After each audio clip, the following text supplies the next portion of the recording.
Siamo alle solite. Ogni volta che ho voglia di un nuovo tatuaggio, l'indecisione mi assale. Odio essere indeciso. Mi fa sentire come un orologio con i meccanismi inceppati, le cui lancette, pur vogliose di puntare uno dei numeri del quadrante, non riescono a progredire.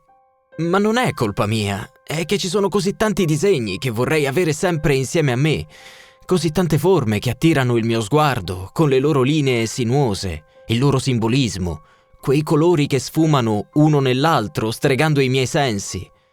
È un tormento e una delizia insieme, non posso negarlo.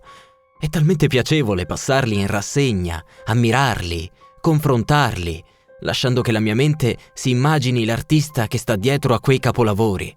Me li figuro chini e assorti, le rughe che compongono espressioni concentrate, gli occhi attenti che da sopra la mascherina seguono il fulmineo scatto del lago che inietta l'inchiostro sottopelle, il tutto accompagnato dal monotono ronzante sottofondo dell'apparecchio in funzione.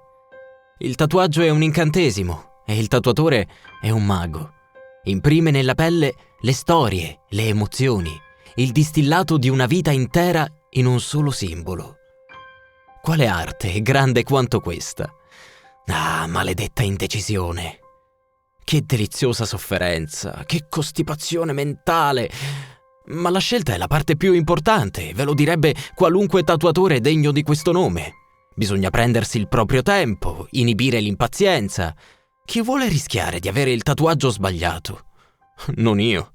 Le mie lunghe e talvolta snervanti meditazioni alla fine mi hanno sempre premiato. Osservo, valuto, pondero. Che cosa scelgo questa volta?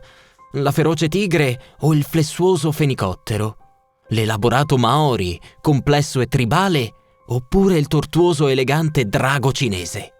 Le virili rune nordiche o le solenni lettere ebraiche? Sono così tanti, così seducenti. Ognuno di loro ha una voce diversa, una nota personale che li rende unici, speciali, importanti. Osservo ogni foto per non meno di 5 minuti ciascuna.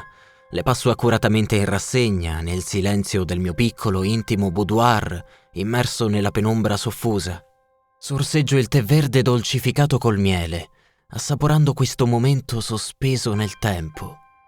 Sento tutto il mio corpo tendersi sotto l'effetto di un'emozione ultraterrena. Finalmente percepisco lo stimolo giusto.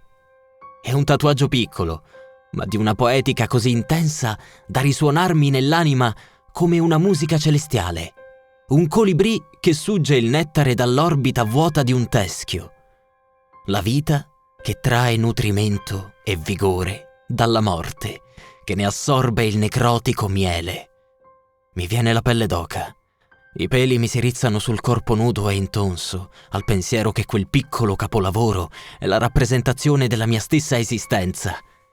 Poso la foto sul tavolo, la osservo. Adoro il periodo estivo. Il caldo induce la gente a indossare abiti corti e leggeri. Palestre, spiagge e piscine pubbliche sono il mio terreno di caccia, i luoghi dove la gente si spoglia, mettendo in mostra i propri tatuaggi. Evito i tribali anonimi o i disegni dozzinali, dando attenzione solo alle vere opere d'arte. Il colibrì decora la spalla di un ragazzo sull'Aventina. Nella foto ha lo sguardo rivolto al chiosco dei ghiaccioli, o forse al sedere delle ragazze in fila davanti a lui, ma non mi importa. L'ho seguito, so dove abita e che percorsi fa, così come conosco indirizzo e abitudini di tutti coloro i cui tatuaggi colpiscono il mio senso estetico. Quel gioiello bidimensionale d'inchiostro non resterà su quella spalla ancora a lungo, lo garantisco. I miei strumenti, lustri e affilati alla perfezione, mandano un barlume argenteo dalla rastrelliera, accanto all'armadietto dove tengo il cloroformio, proprio sotto le vetrine dove sono esposti i rari, pregiati elementi della mia collezione. Alla luce dei faretti rilucono della scintilla della vita, pregni di un potere inalterato. Guerrieri celtici, falchi in picchiata, delicate farfalle, cuori trafitti che sgorgano sangue, teschi sogghignanti, fiamme turbinose, pesci eleganti. Li amo, li venero.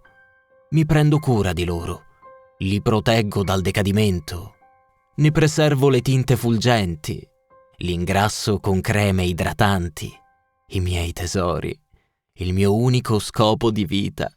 Una parte di me, ormai quasi del tutto spodestata dalla mia mente, pensa ancora che tutto questo non sia giusto, che sia perverso e folle. Ma che altro potevo fare? Sono dovuto scendere a un compromesso, vista la mia delicata situazione. Il mio amore per i tatuaggi è grande quanto il terrore che nutro per gli aghi.